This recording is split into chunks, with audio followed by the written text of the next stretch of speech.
Esto es Factor Misión. ¿Cómo les va a todos los que nos están escuchando hoy día? Estamos muy agradecidos de poder tener un nuevo capítulo, de poder grabar, de poder tener este podcast que sin duda, bueno, no sé si está siendo de bendición para ustedes. Déjelo ahí en los comentarios, pónganle un me gusta, haga algo, interactúe con nosotros. Hágalo, por favor, estamos desesperados. Pero sin duda para nosotros ha sido un tremendo tiempo. Hoy día estamos ahí con el de siempre, con el grande, el único, el nuestro, con Dieguito Torrealba. ¿Cómo le va, Diego? Bien, compadre, gracias por introducirnos a este nuevo episodio. Feliz de estar una vez más. Y finalmente, después de todos estos meses recorriendo la escritura, hemos llegado hoy día al Nuevo Testamento. Vamos a comenzar a hablar acerca de los evangelios. Pero, si a usted le gusta que hayamos llegado al Nuevo Testamento, si le gusta que hayamos llegado a hablar del evangelio, por favor, compártalo. Comparta este episodio con amigos a quienes les pueda bendecir en el camino al trabajo, mientras lavamos la loza. Aquellos que somos hombres de familia sabemos lo que eso significa. Mientras hacemos dormir a nuestras guaguas ahí escuchando un podcast, evitando quedarnos dormidos a las 7 de la tarde, que harto difícil que es después cuando uno está criando. Así que comparte el podcast, disfrútelo y también permita que otros puedan disfrutarlo. Así que eso. Estamos felices hoy día, ¿o no? Estamos con ustedes, soldados, dijo. Eso, te entendemos, soldado. Vamos a la guerra con esas guaguas que no quieren dormirse. Amén.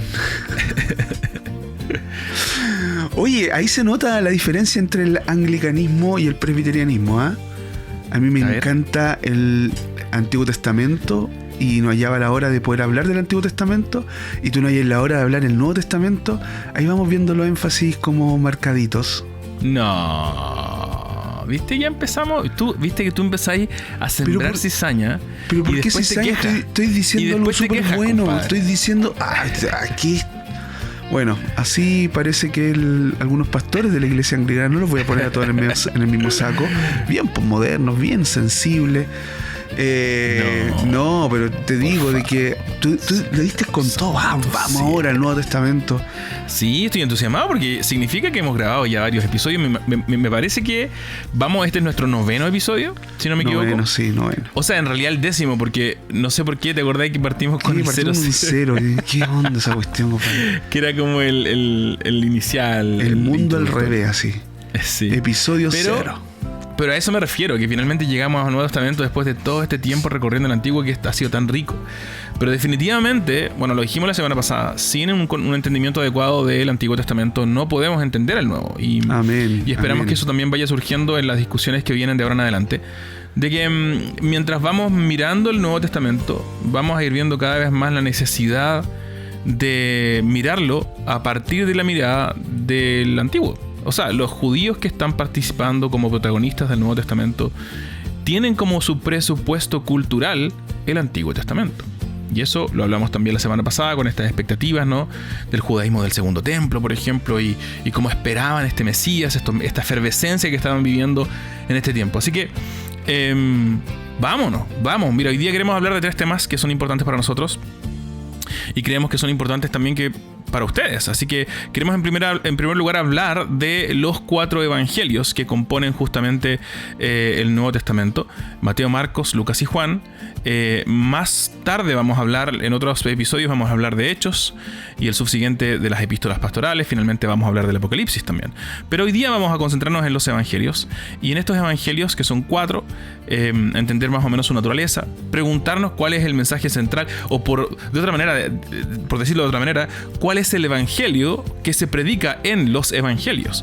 Y finalmente, cómo es que esos evangelios o ese evangelio predicado en el Nuevo Testamento contrasta a veces con la manera en que definimos nosotros en la actualidad el evangelio. Lo que nosotros a veces decimos: hay que creer en el evangelio, hay que predicar el evangelio, vamos a hacer una conferencia por el evangelio.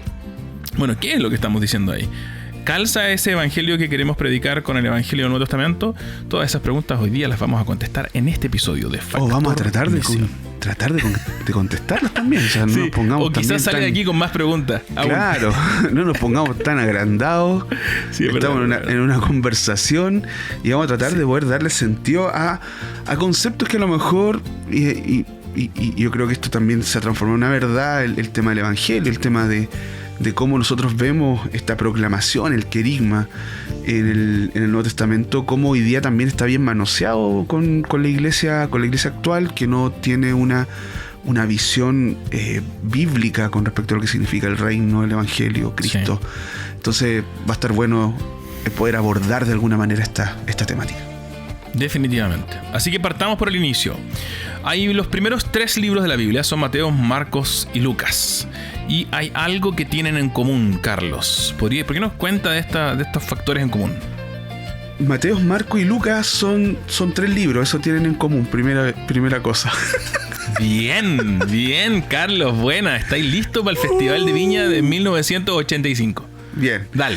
Es que tú te saliste con un chiste la semana pasada más. Sí, es verdad. Yo partí con un... Sí. No, y Lelutier sí que es más viejita, así que sí. Sí, así que igual te gané.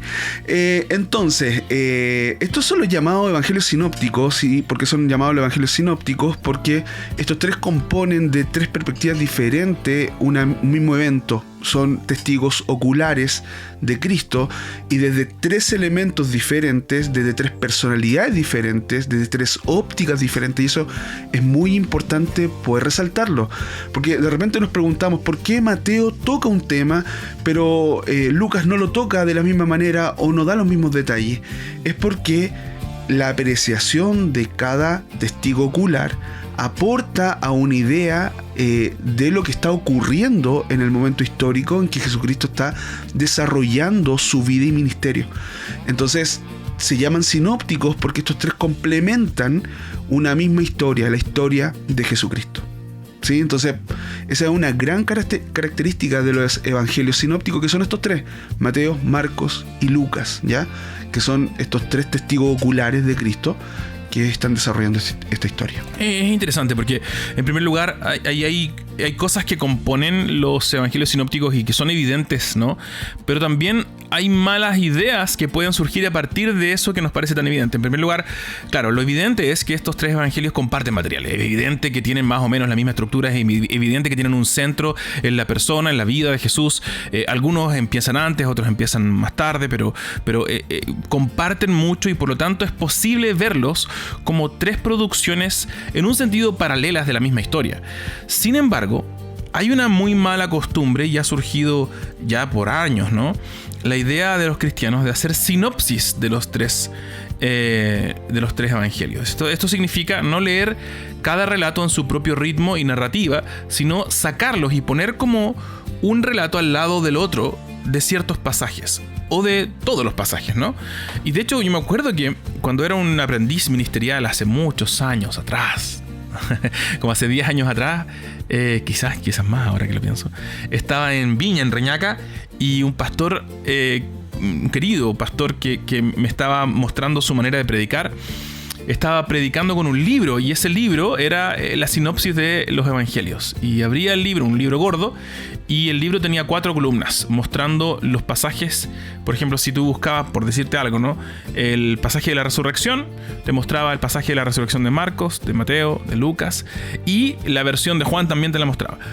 Yo creo que hacer eso es un error porque rompemos con la estructura natural provista por el Espíritu Santo que ha inspirado estos libros, y los ha inspirado por separado. Recuerda que por cientos de años muchos de los cristianos que siguieron fielmente al Señor Jesucristo no tuvieron acceso a los 4 evangelios. Muchas de las iglesias tenían uno de los evangelios nada más, o quizás un par, y ciertamente nunca en la iglesia se ha visto la necesidad de mezclar estos relatos casi como en paralelo, como sinopsis. Entonces ahí hay un error, porque como vimos cuando hablamos acerca de el tema de los profetas anteriores, ¿te acuerdas, Carlos? Cuando hablamos de Josué, Jueces, Samuel, en particular libros como Samuel, Reyes, Crónicas, vimos que estos libros, que curiosamente eran llamados profetas anteriores, eran más bien una historia, narraban una historia. Ahora, esta historia, esta narrativa, está siendo conducida por el Espíritu Santo con un interés particularmente teológico, que quiere comunicar profecía, quiere decirnos, contarnos la historia de parte de Dios con un interés sesgado, digámoslo así, un sesgo, porque no nos quiere contar la verdad objetiva y contarnos cuántas piedras habían tirado en el suelo cuando David eligió las piedras que eligió. No nos quiere contar eso, no le interesa eso. Lo que nos quiere contar es lo que a él le interesa, y normalmente ese es el mensaje que quiere transmitir. Y lo mismo vamos a ver en los evangelios: la estructura, el orden, la longitud de ciertos pasajes versus otros. Todo eso es una construcción que el Nuevo Testamento nos provee para pensar en lo que el Nuevo Testamento, lo que cada uno de los evangelios quiere comunicar. Cada uno de esos relatos es una unidad y quiere comunicar algo en particular. Así que desarmar lo que el Espíritu Santo ha armado en cada uno de estos libros para proponernos la idea de reconstruir históricamente, científicamente, a mí personalmente me deja bastante incómodo. No sé qué te pasa a ti con eso. No, me pasa exactamente lo mismo. Y agregar también de que la audiencia a la que están estos tres autores, estos tres hombres escribiendo, son también completamente diferentes. Judíos convertidos al cristianismo, Mateo particularmente está hablando, Marco está hablando más a una comunidad cristiana en Roma, y Lucas a Teófilo, que es dirigida la carta, que no se sabe si es un individuo o un grupo de personas, pero tiene esta audiencia, y no podemos nosotros de alguna manera tampoco salirnos de ese esquema. Hay un aspecto del autor que está tratando de trabajar. Por ejemplo, por eso me parece, por ejemplo, importante que Mateo presenta la genealogía desde Abraham hasta los tiempos de Jesús. Pero Lucas, por ejemplo, hace completamente algo diferente. Lo hace desde Adán hasta el tiempo de Jesús. Entonces, súper interesante eso. Y ahí nosotros vemos cómo los autores están tratando con un público y mostrándole finalmente cómo esta construcción, cómo el Evangelio, cómo estas promesas desde el Antiguo Testamento están llegando a cada sector, digamos, de las personas que están creyendo en el cielo. Entonces estoy completamente de acuerdo contigo en ese sentido. Nosotros no podemos intentar hacerlo de esa manera, y necesitamos tener también dejar de que el Espíritu Santo vaya obrando y vaya narrando los hechos de Jesucristo de la manera en cómo Él quiere trabajar también con nosotros en nuestra actualidad a través de estos evangelios. Claro, y ahí entramos en otra discusión que no quiero ahondar, pero donde a veces pensamos que estas diferencias en las maneras en que distintos autores narran distintos eventos son imprecisiones y por lo tanto errores, ¿no? Claro, son errores si es que nosotros pensamos que el texto es un texto, una crónica que intenta de alguna manera narrarnos la verdad científica y objetiva de lo que ocurrió, un registro histórico, objetivo y científico, pero no está intentando hacer eso. Los evangelios no son narraciones principalmente, en ningún caso científicos o históricas en el sentido de ciencias históricas modernas. El Nuevo Testamento nos está tratando de comunicar en realidad algo que es mucho más grande y que tiene que ver con el impacto de la persona de Jesús en este mundo.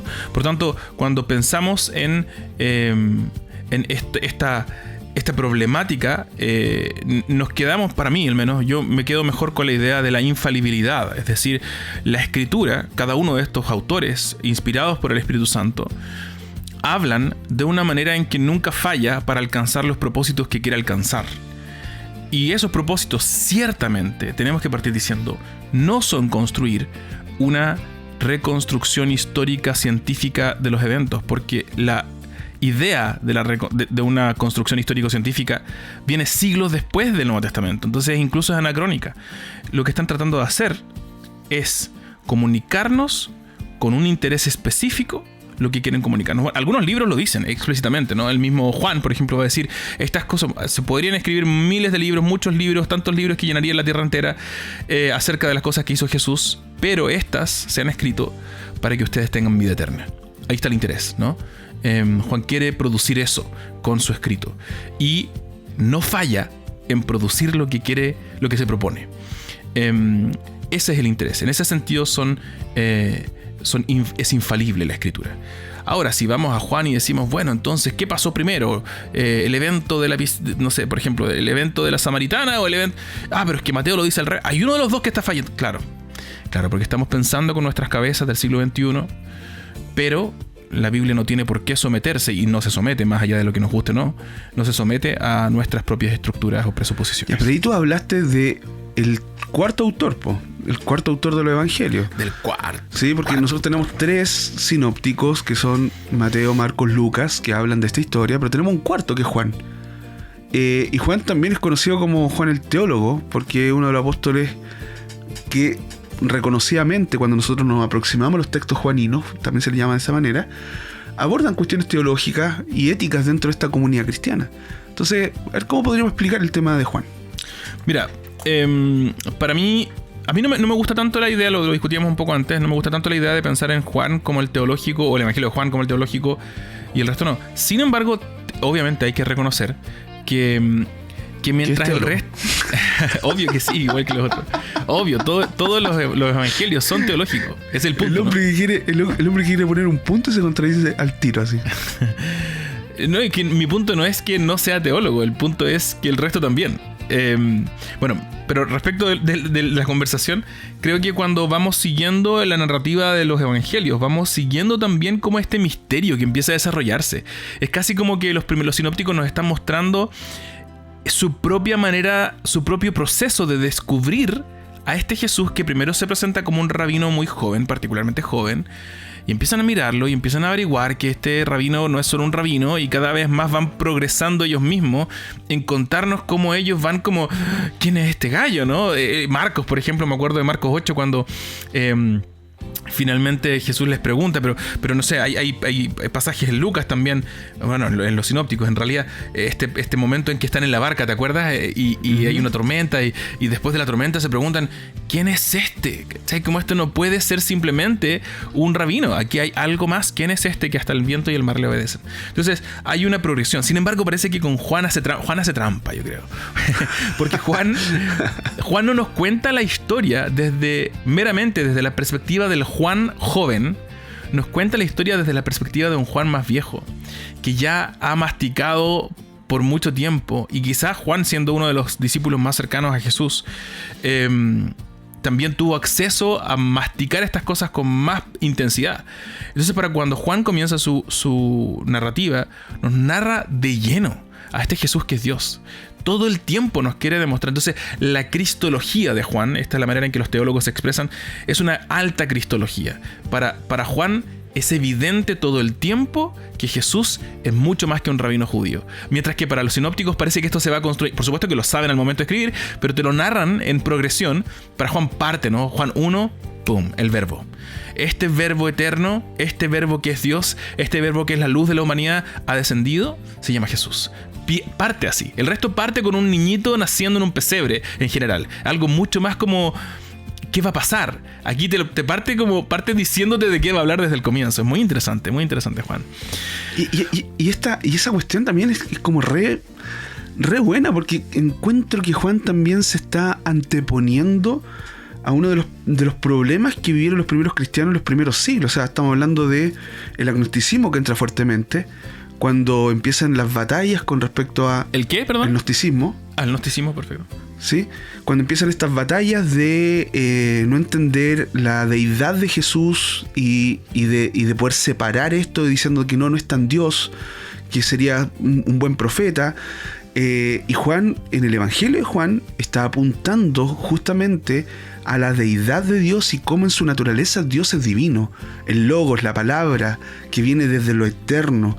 Entonces creo que Juan también ahí tiene un propósito. Por eso también se diferencia tanto de los otros 3, que tienen un enfoque más en Jesucristo cronológicamente, de alguna manera. Pero Juan tiene un enfoque completamente diferente. Este Juan de mostrar la divinidad, la Trinidad, cómo Dios envía al Hijo, esa relación íntima de Dios con Jesús.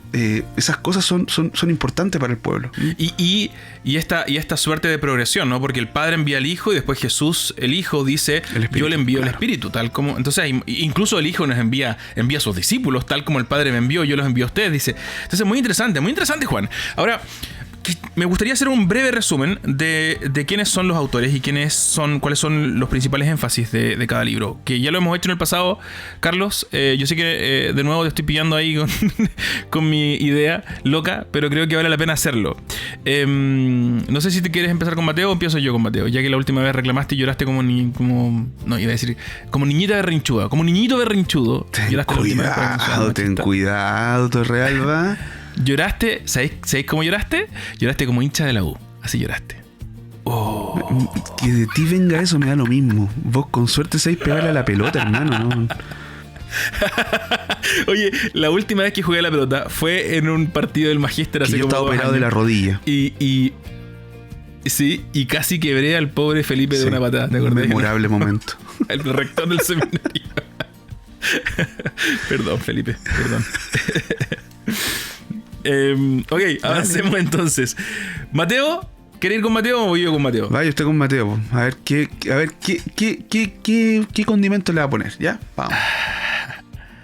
Vamos a hacerlo breve, porque si no, Carlos después se me larga, me empieza a cuentear, así que no. Breve. Mateo. Mateo es un libro escrito por uno de los discípulos de Jesús que vivió con él esos 3 años. Fue llamado Leví y este era recaudador de impuestos. Después cambia y se da vuelta la vida, ¿no?, de Mateo y finalmente él registra esta historia. Mateo es un libro entonces escrito principalmente para el pueblo de Israel, por lo mismo, y eso lo podemos ver a lo largo de la escritura, justamente lo que decía Carlos con su genealogía, que parte en Abraham. O sea, el énfasis es hablarle a un público que se identifica como descendientes de Abraham y por lo tanto el punto de Mateo es probar que este Jesús es el descendiente de Abraham, por medio del cual serán bendecidas todas las familias de la tierra, y es muy interesante. Entonces Mateo tiene el enfoque en un tema que va a ser sumamente importante para nosotros, que es el evangelio, o más bien el evangelio, el reino de Dios, ¿cierto? Las primeras palabras de Jesús son: el reino de Dios se ha acercado. El reino de Dios una y otra vez va surgiendo en el evangelio de Mateo, y es muy importante comprender cómo este reino de Dios es el mensaje que Jesús mismo predica cuando habla a lo largo del evangelio de Mateo. Le toca con Marcos. Marcos. A ver, el propósito principal de Marcos, que es compañero de Pedro, Marcos, fue presentar este relato de la vida del ministerio, de la vida, de la muerte de Jesús. Aunque el libro no dice específicamente para qué fue escrito, pero sí lo que nosotros podemos ver es que lo que intenta hacer es mostrar la identidad de Jesús, presentar a este Jesús como el Mesías, destacar esta misión de Jesucristo, fortalecer sobre todo a los creyentes, porque al contrario de lo que pasa con Mateo, Marcos le está escribiendo a un público de cristianos que están viviendo en Roma, personas que están recién conociendo al Evangelio y a Jesús. Entonces lo que él intenta hacer al mostrar esto es destacar la fe de los creyentes y fortalecer la fe de los creyentes y destacar la vida de Jesucristo en este tiempo, y junto con esto poder retratar esta misión que tiene Jesucristo de poder llevar a más personas el Evangelio de gracia para su transformación. Entonces creo que básicamente tiene que ver con esto el cómo se presenta el Evangelio de Marcos. Oye, interesante, Marcos, porque Juan Marcos, que es el escritor, fue compañero de Pablo, y Pablo en una suerte de berrinche así medio casi medio abusivo, Pablo, medio exigente, ¿no? Intransigente, le dijo: ¿sabes qué, Juan Marcos? Si tú quieres ir a ver a tu mamá, creo que la mamá está enferma, algo así, y Juan Marcos dijo: déjame pasar a ver a mi mamá. No, yo no salgo más contigo. Y se enoja con Juan Marcos, lo abandona. Juan Marcos en ese tiempo aparentemente se va con Pedro, trabaja con Pedro, y quizás de ahí mismo sale de ese tiempo, probablemente surge este evangelio. Pero ya viejo, Pablo lo vuelve a mencionar y dice: no, Juan Marcos es digno de toda confianza, dice él. Él me está cuidando. Ahí como que se da cuenta de que después de toda su pataleta, Juan Marcos fue un buen compañero. Y una de las cosas típicas, maravillosas del Evangelio de Marcos, es que es rápido y furioso. O sea, es muy del siglo XXI. Él, vamos, rápidamente, ¿no? 16 capítulos, 2 cucharadas a la papa. Me llama la atención porque la palabra que más se repite en el Evangelio de Marcos, según lo que leí, es inmediatamente. Inmediatamente. Vamos, pa. Está muy apurado Marcos por contar la historia. Bueno, y también se dice que es el primer evangelio escrito. Así que también sería más más rápido. ¿Y por qué te metí en mi parte del libro? Es que lo estoy haciendo mal, pues tengo que hacerlo bien para ti.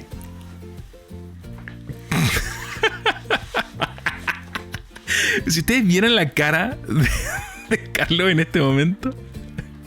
Queridos, debo anunciar que Factor Misión va a venir esta próxima semana solo conmigo. Bueno, yo voy a hacer el otro podcast que es Misión. Tú puedes hacer Factor, yo hago Misión. Ya, vamos entonces con Lucas. Perdón, mi hermano, es que la Biblia es tan rica, es un deleite. No, tú sois tan metido, es el problema, perdón, ya sí. Sí, soy metiche ya. Bueno, Lucas. Lucas es un libro escrito por este compañero de viaje médico. Encima te dejáis los mejores libros, ¿cachai, no? Ya, te dejé elegir esta vez para que no lloraras como niñito de la U. Va a seguir. Lucas es el evangelio escrito por el compañero de viaje de Pablo, que aparece a lo largo de Hechos.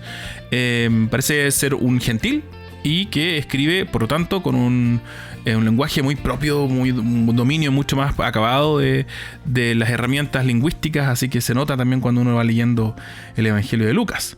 Lucas está tratando de hacer una reconstrucción de los eventos en orden cronológico, al menos según lo que nos dice los primeros capítulos, o el primer capítulo.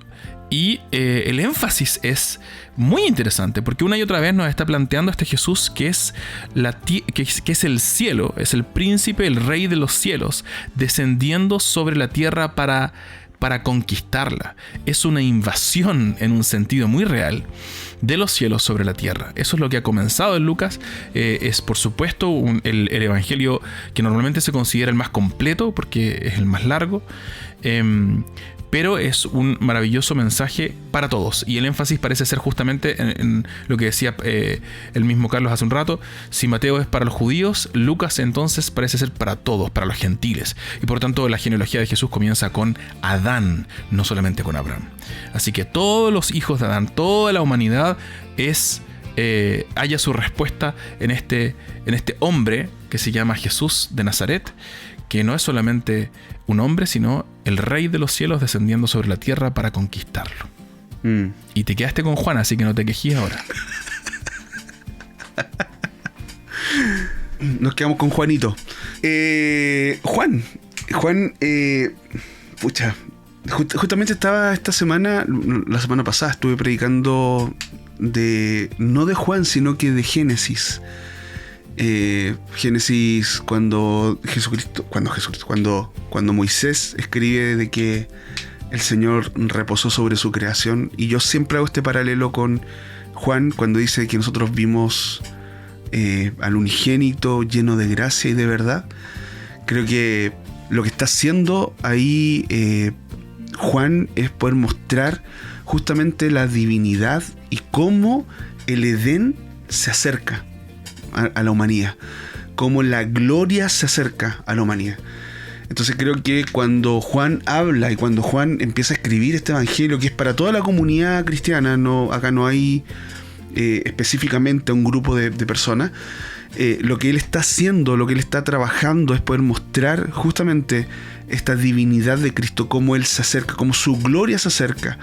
Y como ya mencionaba también, esto implica contrarrestar esta herejía, estas falsas enseñanzas que las personas estaban poniendo en el tiempo de Jesucristo. Entonces creo que Juan tiene su gran énfasis en poder mostrar esta gloria acercándose a esta creación, esta gloria acercándose a poder tener esta cercanía con el Salvador. Entonces, de hecho no empieza con la genealogía el libro de Juan, sino que parte al tiro diciendo que vimos su gloria. Vimos su gloria como del unigénito. Sí, hay muchos que proponen que Juan habría sido escrito justamente con los griegos en la cabeza, como pensando me acuerdo una clase, ¿te acuerdas? Con Michael Gohin, donde él hablaba de que a veces parece ser que Juan toma estas categorías que son familiares para los griegos, pero cuando las empieza a definir, las llena de un significado que hace estallar la categoría. Entonces agarra esta idea del logos, del verbo, que es literalmente, en verdad, es la palabra, logos, pero era un concepto griego, de la filosofía griega. La agarra, la toma, y cuando la llena de significado, cambia toda la categoría, porque no era esta cosa mística, esta fuerza como impersonal desde el comienzo del esta sabiduría como galáctica, sino es una persona. Es una persona que desciende y que se llama Jesús de Nazaret y caminó entre nosotros. Entonces, todo el concepto es distinto. Y también porque la filosofía griega es muy abstracta, es como muy amplia. Entonces, Juan al establecer esta concreción, digamos, en alguien, entonces obviamente hace explotar la categoría. Oye, y hablando de filosofía griega, me gustaría pasar al segundo tema que nos propusimos hoy día, que es el tema de, porque ya hemos visto el contenido de los evangelios mismos, pero la idea del evangelio. A veces hemos construido una idea de evangelio que justamente calza quizás más con algunas premisas de la filosofía griega que con lo que el Nuevo Testamento nos plantea como evangelio. Entonces, me gustaría hablar de eso, me gustaría hablar de cómo a veces nosotros estamos acostumbrados a definir el evangelio en términos en que el Nuevo Testamento jamás se expresa, jamás lo define. Me parece particularmente relevante hoy día, Carlos, porque creo que han surgido movimientos muy populares. Están por todas las redes sociales, están por todas las librerías cristianas, donde el evangelio comienza y termina con la muerte de Jesús. Hay un autor muy connotado que es profesor del Nuevo Testamento, un profesor, un académico, digamos. Él dice que para algunos de estos movimientos, y los trata con muy poco cariño, así que no voy a decir cómo les dice, pero para algunos de estos movimientos que tienen un énfasis desmedido en la salvación, él dice, ellos tienen un evangelio de Viernes Santo. No tienen nada de la vida de Jesús, el evangelio no tiene nada que ver con la vida de Jesús, no tiene nada que ver con la resurrección, ni tampoco con lo que pasa después de su muerte. Para ellos el evangelio está limitado por el Viernes Santo, por la muerte de Jesús. Y por supuesto que la muerte de Jesús tiene un lugar absolutamente relevante, importante, y incluso podríamos hablar de un lugar central en la historia de la Biblia, en la historia de los evangelios. Pero cuando vamos al Nuevo Testamento no encontramos esa definición en la Escritura. No encontramos a un Jesús que meramente se define o se deja definir por su muerte y nada más. Y creo que aquí nos encontramos con la dificultad, porque cuando vamos a los evangelios nos encontramos con otras maneras de describir el evangelio, que no necesariamente de partida son una sola en cada uno de los momentos en que se habla del evangelio. Lo hablamos un poquito antes, ¿no? Esta idea de Mateo, por ejemplo, con el evangelio del reino. El evangelio para Mateo, que es el evangelio que Jesús mismo predica. Cuando Jesús dice, arrepiéntense y crean en el evangelio, él dice, el reino de Dios se ha acercado. Entonces la buena noticia, el contenido de la buena noticia de Jesús es que el reino de Dios se ha acercado. Y eso es muy interesante para nosotros, porque nos desconfigura, ¿no? Ni siquiera hay una mención al Viernes Santo, usando la paráfrasis de Scott McKnight. No sé, ¿qué opinas tú de esto? Esta es una problemática muy real y muy... a lo mejor ni siquiera la vemos porque es tan nuestra, es tan cotidiana, esa era la palabra que estaba buscando, cotidiana, a nuestra manera de ver la Biblia y a nuestra manera de comprender estos conceptos teológicos, porque la sistemática se ha apoderado de nuestro pensamiento. La sistemática, nosotros pensamos en términos sistemáticos con respecto a muchas cosas, no solamente en términos salvíficos, sino que también, por ejemplo, misiológicos. Por ejemplo, y solo como para poder explicar el punto, la misión, cuando se entiende solamente en ámbitos soteriológicos, por ejemplo, de salvación, pierde mucho sentido, porque solamente lo encasillamos en que personas entonces tienen que ser salvas. Y generalmente lo que pasaba en los tiempos antiguos era que las personas decían, mira, para que tú seas salvo tienes que salir del oriente y volver al occidente con todos tus pensamientos. Cuando hablamos acerca de salvación y cuando hablamos acerca de evangelio, nos pasa exactamente lo mismo. Nosotros tendemos a encasillar y a reducir el concepto solamente en algunos aspectos. Y no estamos diciendo con esto de que el aspecto, por ejemplo, salvífico, que pongamos el acento en la cruz sea una cosa mala, ¿ya? Y eso que quede muy claro. No estamos diciendo eso. Lo que estamos diciendo es que, o lo que intento entender de lo que dice Diego, es que, y lo que yo también creo, es loco, que me cuesta definirlo, es que es mucho más amplio. Ya no podemos solamente encasillarlo en un evento como el Viernes Santo, ¿sí? El Evangelio tiene que ver con una transformación mucho más abarcante y gigantesca, que tiene que ver con un individuo que sale hacia afuera y se junta en una comunidad que es transformada y que va entonces caminando el camino del reino en la medida que el Evangelio va transformando nuestras vidas individual y comunitariamente, haciéndonos entender de muchas cosas. Entonces la transformación empieza a tomar sentido. Entonces no es solamente decir, mira, cree en Cristo que resucitó y murió.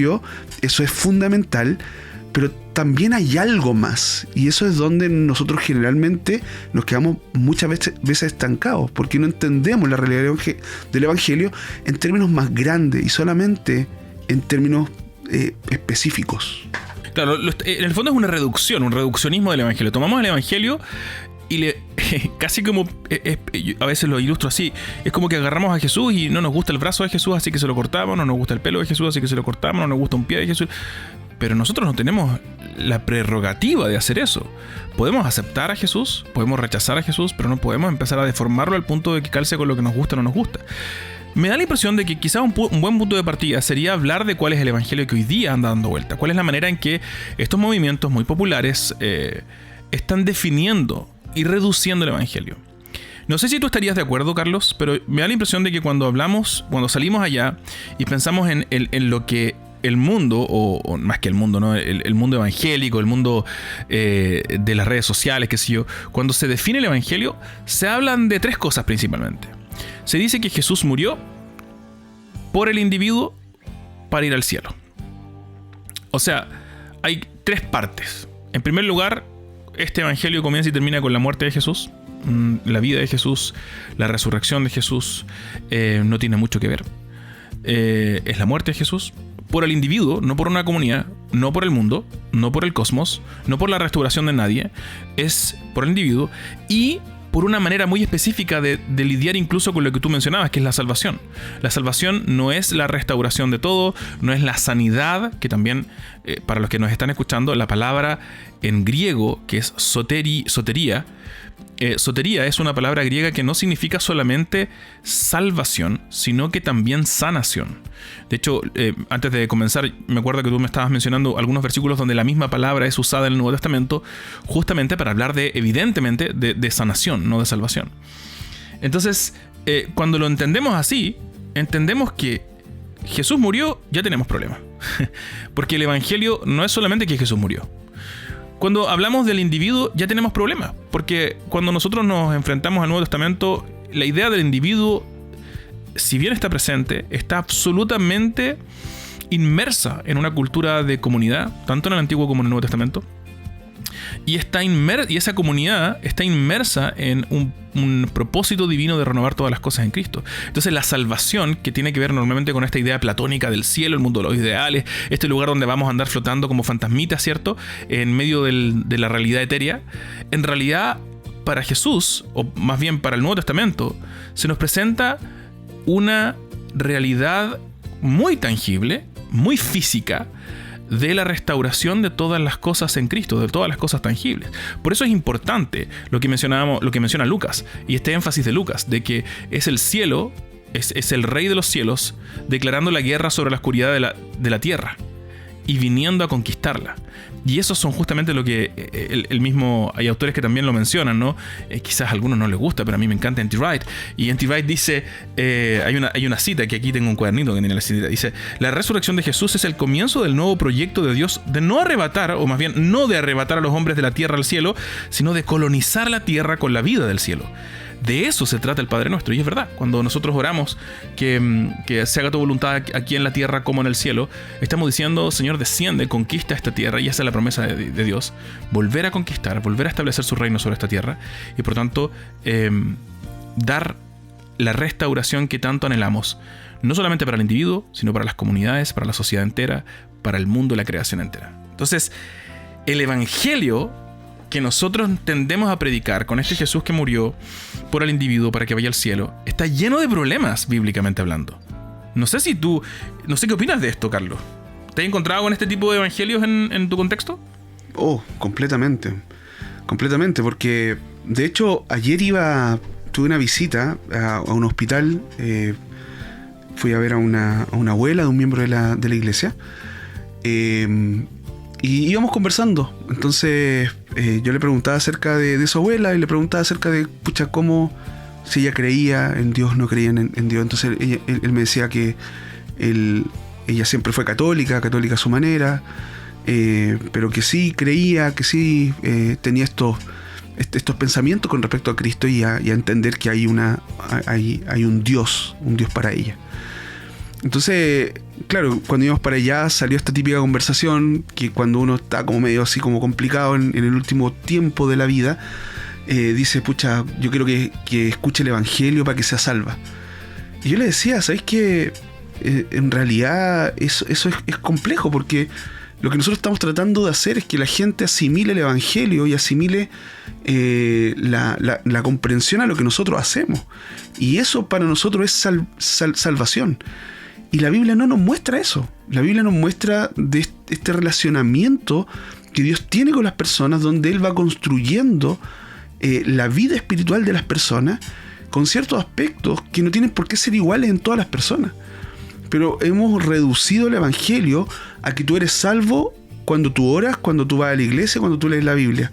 Y no nos damos cuenta de que esas cosas sí son importantes y son parte y rasgo de una persona que es hija de Dios, pero no es todo. Entonces, nosotros necesitamos comprender, por ejemplo, Mateo 9, que justamente este término soter, que hablaba de que es salvación y también se puede ser traducido como sanidad. Dice Mateo 9 que recorría Jesús toda la ciudad y aldea enseñando en las sinagogas, predicando, dice, el evangelio del reino, ¿ok? Y entonces dice, y sanando toda enfermedad y toda dolencia en el pueblo. Entonces describe a este Jesús no solamente predicando, sino que también transformando, sanando, comprometiéndose, buscando a las personas. Y eso a mí me parece muy, muy interesante en cómo en estos términos el evangelio se va desarrollando y se va construyendo. Entonces nosotros tenemos una gran problemática con respecto a este reduccionismo que hacemos. Sí. ¿Sabes qué? Estaba pensando todo el rato, quise evitar mencionar los movimientos que están promoviendo algo así. Pero como pastor a veces es necesario decir y advertir, ¿no? Hay mucho buen material y nosotros mismos hemos estudiado y presentamos nuestros respetos a personas y hermanos que han producido tan buen material en muchos sentidos de colisión por el evangelio. Pero hay en respecto a este tema, hay una manera de entender el evangelio que es tan pobre y tan empobrecedora. Y estoy pensando porque hay una cantidad de citas que las leíamos antes de comenzar con Carlos, ¿no? Que tienen que ver con hermanos y personas de justamente este movimiento, Coalición por el Evangelio. Y declaraciones que nos parecen tremendamente preocupantes, ¿no? El mismo Donald Carson en su manera de definir el Evangelio. El mismo Miguel Núñez, que ha sido casi hoy día pontificado como héroe latino, con declaraciones donde parece ser que Miguel Núñez piensa que aquí no hay evangelio, que nosotros que estamos hablando, usted que está escuchando en la casa, no, usted no entiende el evangelio. Necesitamos que ellos, desde allá de Estados Unidos, nos vengan a decir cuál es el verdadero evangelio. El problema es que cuando vamos al Nuevo Testamento descubrimos que el Nuevo Testamento no define el evangelio como ellos lo definen. Sí, pero porfa, porque me carga esta cuestión de que pongamos cosas pero no citemos. Cita el libro, cita lo que dijeron para que también tengamos el contexto. Porque, como tú decías, es preocupante y me carga esta cuestión de generalizarlo. Sí, es verdad. Pongamos la cita. Y de repente nos escuchan y hacemos un podcast en conjunto y aclaramos las cosas. Pues, ¿quién sabe? Sí. O sea, yo creo que a mí también me carga generalizar. Sin embargo, habiendo hecho mi tesis en buena medida en torno a la investigación de este tema, es bastante general, tristemente. Y aborda principalmente a los líderes de estos movimientos, tanto en Estados Unidos como en Latinoamérica. Y este material que se está difundiendo es bastante común, estas premisas. Bueno, Donald Carson dice que, aquí tengo una cita, dice... La justificación es ante todo la vindicación de Dios. Dios preserva su justicia a la vez que justifica a los impíos. Este es el corazón del Evangelio, dice. La justificación por la fe, la sustitución penal. Y de hecho dice, con todo respeto a aquellos que insisten en que la sustitución penal es solo una de muchas metáforas del Evangelio, la propiciación es lo que une a todas las demás instancias en las que la Biblia habla sobre la cruz. O sea, para él, el Evangelio tiene en su centro la cruz. No hay nada más. El Evangelio no... Como dice él, no es la cruz, o más bien la sustitución penal, no es solo una de las maneras de expresar el Evangelio, es la manera. Gente como más joven quizás, entonces un poquito más apresurado, a lo mejor Greg Gilbert, él dice, la Escritura es clara en que la cruz debe permanecer en el centro del Evangelio, no podemos hacerlo a un lado, más tarde. Y estamos de acuerdo con eso, en buena medida, ¿no?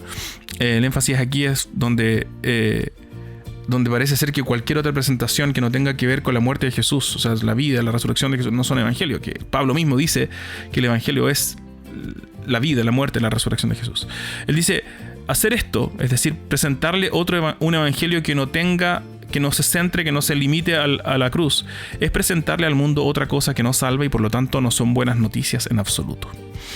Entonces, para Greg Gilbert, en particular, en un libro que se llama ¿Qué es el evangelio?, el evangelio tiene que estar supeditado a un mensaje de salvación.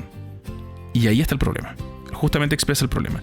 Perdón, la cita de Donald Carson es un libro que se llama Escándalo, que escribió en el 2010. Esto lleva también a la expresión latina de Gospel Coalition. Miguel Núñez, por ejemplo, en un libro que se llama El poder de la palabra para transformar a una nación, que escribió en el 2016, él dice que el 80%, no tengo idea de dónde saca esta cifra, él dice que según él, el 80% de los países de habla hispana en América Latina continúan teniendo otro evangelio diferente al verdadero evangelio. Wow. O sea, yo podría suponer que en muchas iglesias latinoamericanas no se predica un evangelio saludable, pero pararte a decir en un libro que el 80% de los latinos son básicamente herejes paganos. Wow. Es un poco mucho.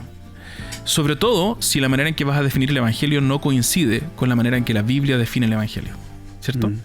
Si vas a decir el evangelio es la muerte de Jesús, chuta, el apóstol Pablo te diría, espérate, el artículo con el que cae la iglesia no es la muerte de Jesús, es la resurrección de Cristo. Si Cristo no resucitó, vana es nuestra fe. Ahí ya partimos mal, digamos, y la discusión da para largo. Pero entonces, mi punto aquí no es ponernos a discutir, porque ayer dimos un seminario con memoria de fe junto con Daniel Medina, que fue mi compañero de tesis, y presentamos esta investigación un poquito más académica.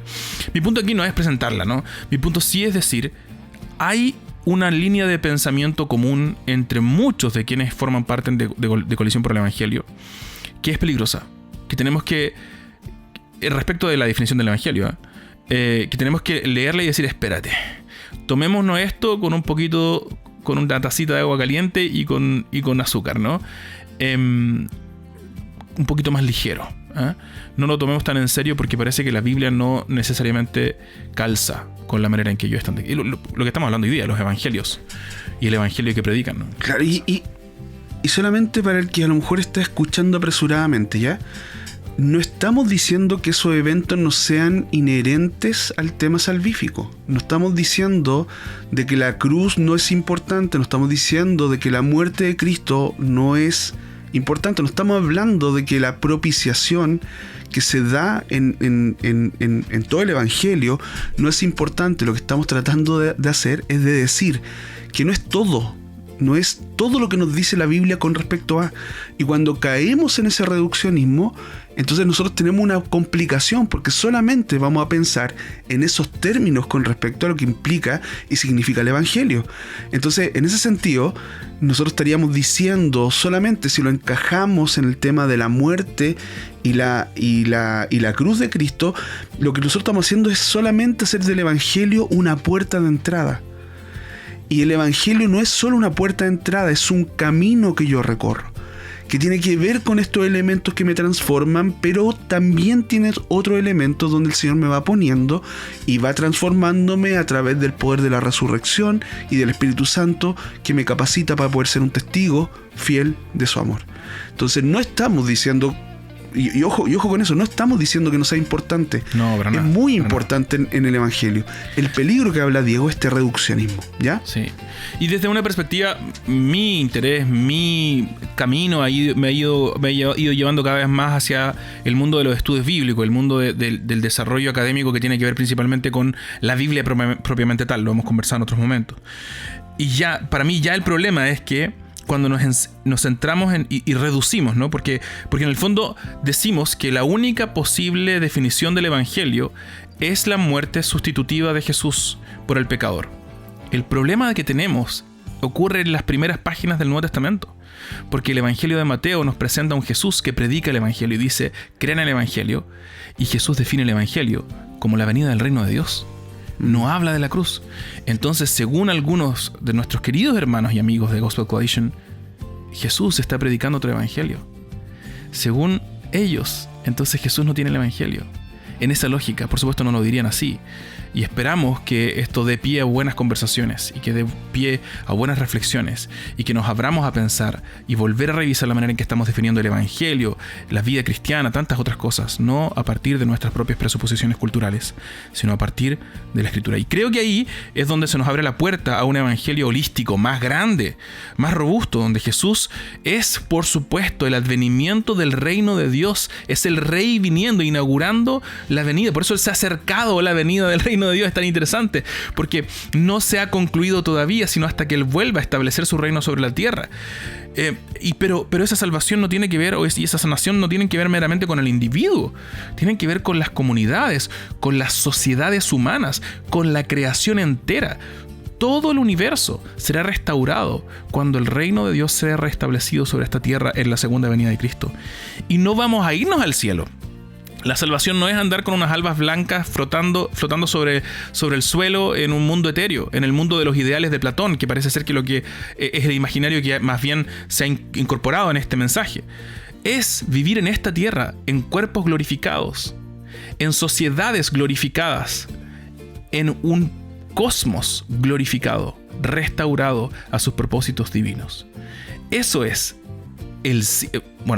eso es la esperanza, esa es la salvación, que todo será restaurado en Cristo. Y cuando leemos ese evangelio, vamos a ir viendo que la escritura entera, la narrativa de la escritura, calza mucho mejor y provee muchas más oportunidades de comunicar el evangelio, que tienen que ver con miles de otras maneras de presentarlo, no solamente con decir, bueno, Jesús murió por tus pecados y salgo corriendo, ¿no?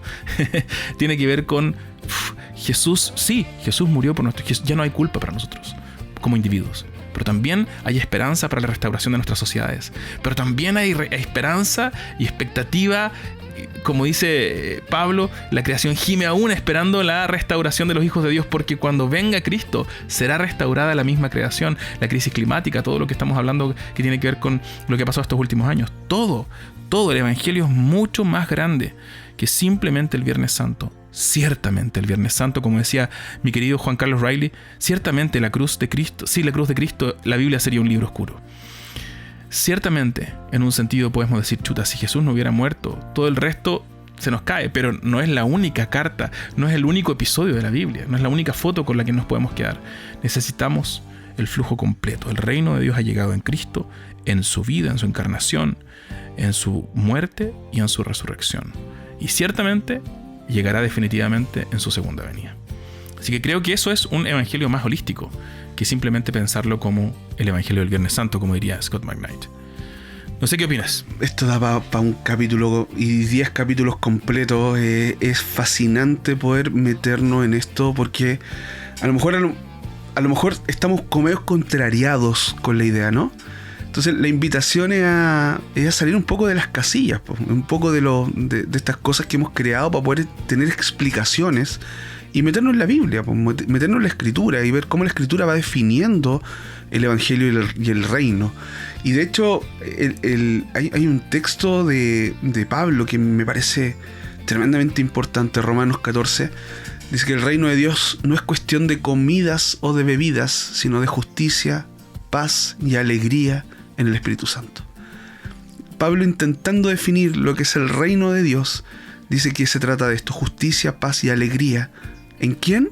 En el Espíritu Santo. Entonces hay una ampliación de cómo este tránsito que me lleva por esa justicia, paz y alegría, justicia con Dios, paz, alegría, deleite en esto que estoy viviendo, es también parte del reino de Dios. Entonces ahí el peligro del reduccionismo que nosotros podemos hacer. Así que está bueno seguir conversando de esto. A lo mejor dentro de otras temporadas podríamos tener como solo así estas temporadas de poder definir reino, evangelio, y misionalmente creo que esto tiene implicancias muy, muy grandes. Ciertamente vamos a seguir hablando del tema del evangelio, porque acuérdate que Hechos habla del avance del evangelio. Las epístolas hablan justamente de cómo se comunica el evangelio en distintos contextos eclesiásticos. Así que vamos a seguir hablando del tema. Ahora, la gran pregunta sin la cual no podemos cerrar este capítulo es: si es que el evangelio no es meramente el mensaje Jesús murió por ti para que vayas al cielo, si es que es más grande, si es toda la vida de Jesús es Jesús viniendo a restaurar todo lo creado por medio de su gobierno sobre este mundo y sobre todo el cosmos, la pregunta es cómo evangelizamos. ¿Cómo cambia nuestra perspectiva de la evangelización, de la misión, si se quiere, si es que este es el evangelio y no solamente esa parte con la que nos hemos quedado en el pasado? ¿Cómo respondería usted a esa pregunta, amigo querido? ¿Cómo evangelizamos hoy día, entonces? Creo que de manera mucho más integral. El Dios de la Biblia ha llamado a un pueblo a ser luz. Y en el poder y la transformación que tenemos en el Espíritu Santo, por causa del poder de la resurrección de Cristo, por causa de este Cristo que se ha acercado, nos capacita para que en cada área de nuestra vida nosotros vayamos construyendo reino. En nuestra vida, en nuestra familia, en nuestros trabajos, en nuestras cosas cotidianas.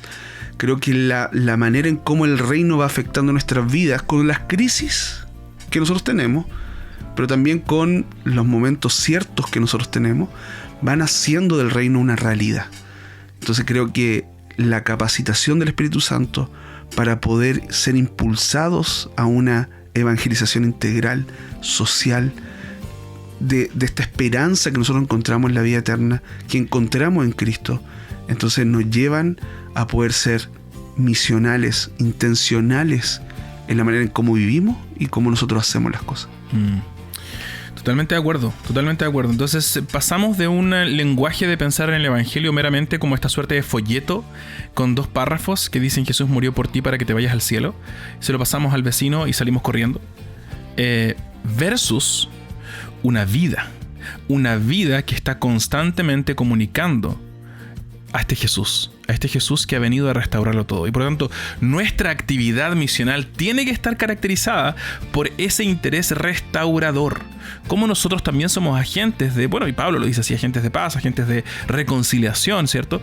Como nosotros restauramos cada cosa en cada lugar con cada persona con la que nosotros interactuamos. ¿Cómo somos estos agentes de restauración? El evangelio, entonces, no es solamente un mensaje. Dicho de otra manera, el evangelio no basta, no se satisface ni se agota con nuestras palabras. Tiene que ir acompañado de una vida. Y por eso es interesante recorrer los evangelios, porque en los evangelios vemos que la manera en que Jesús se evangelizó nos fue llamando a los 12, diciéndoles: chiquillos, les voy a dar una clase de 2 horas, 10 clases, 2 horas a la semana. Nos vemos los martes aquí en el Valle de Galilea. No, nos llamó a caminar juntos, vivir juntos, reír juntos, comer juntos, dormir juntos, hacer toda la vida juntos por 3 años. Y hacia el final de ese proceso, Él entonces les dice: vayan y hagan discípulos. O sea, para Jesús, el discipulado, para que alguien entienda el evangelio y sea capaz de comunicarlo, hay un factor concreto, tangible, que tiene que ver con la vida misma. Y eso también tiene que ver con la encarnación de Jesús para nosotros, porque de nuevo vamos y pensamos, si realmente el evangelio es un mensaje, ¿por qué Dios no nos mandó un mensaje de texto, un papelito desde el cielo? ¿Por qué fue necesario que se encarnara y viviera entre nosotros por 3 años? Entonces el evangelio, que es más grande, requiere de un tipo de evangelismo, de un tipo de misión que exige toda nuestra vida, vivida de cara a Jesús, que fue lo que dijeron los reformadores, ¿se acuerdan de Calvino? El coram Deo, de cara a Dios. Vivimos de cara a Dios, sirviendo a Dios y sirviendo a nuestro prójimo, amando a Dios, amando a nuestro prójimo. Esa es la misión. Vivimos como representantes y embajadores del reino de Dios en esta tierra, a la espera de que se consuma ese reino, que llegue definitivamente. Buenísimo. ¿Buen capítulo? ¿Te gustó? Sí, y cómo cambian nuestras concepciones, nuestras aproximaciones. Estamos tan acostumbrados a la sistemática, tenemos que volver a la bíblica un poquito. No un poquito, harto tenemos que volver a la bíblica y abandonar un poquito la sistemática. Lean a Bavinck, lean a Bavinck nomás, nada más les digo. O sea, ojo, ahí yo lo dije, confeso, amante de la teología bíblica, amante de los estudios bíblicos, quiero decir. Obviamente que hay mucho lugar y mucha necesidad de expresar eso en sistemática, pero una sistemática que respeta y que se somete voluntaria y gozosamente a la escritura, y no que intenta someter la escritura a sus propias maneras de articular teología. Ahora, solo iba a decir, para que no nos quedáramos sin decirlo, nosotros estamos vinculados a Simplemente Misional, y si usted quiere saber más acerca de cómo podemos evangelizar y vivir en misión con un evangelio más rico, por favor vaya y siga en Instagram a Simplemente Misional. Tenemos buen material en la página web simplementemisional.com y tenemos capacitaciones todos los meses, reuniones de capacitación, conversamos de cómo podemos hacer misión en lo concreto. Así como el evangelio del reino es concreto, también nuestra manera de evangelizar es concreta. Así que nos juntamos justamente los martes, el último martes de cada mes a las 5 de la tarde. Hoy día es el último martes del mes, así que hoy día nos juntamos a las 5 de la tarde con la gente de Simplemente Misional. Todos invitados, ¿eh? Ya, queridos, qué gusto. Nos vemos la próxima semana entonces en un nuevo capítulo de Factor Misión. Nos vemos la próxima semana en Factor Misión. Sea yo bendición, lleve tu amor, lleve tu amor. Factor Misión es un podcast independiente. Si te gustaría apoyarnos, puedes hacerlo mediante patreon.com o Patreon para los latinos, y puedes escribirnos a factormision@gmail.com o encontrarnos simplemente en redes sociales.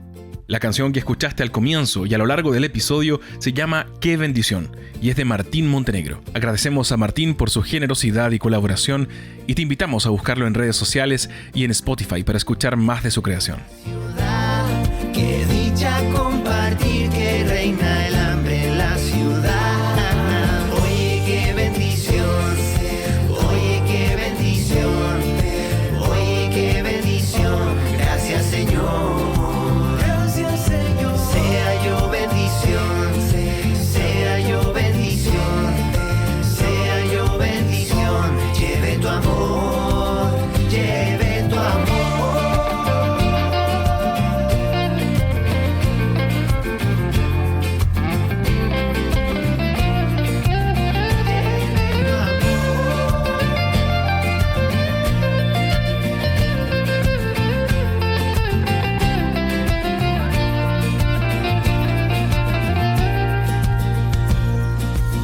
No me ignoraste al verme en mi indigencia.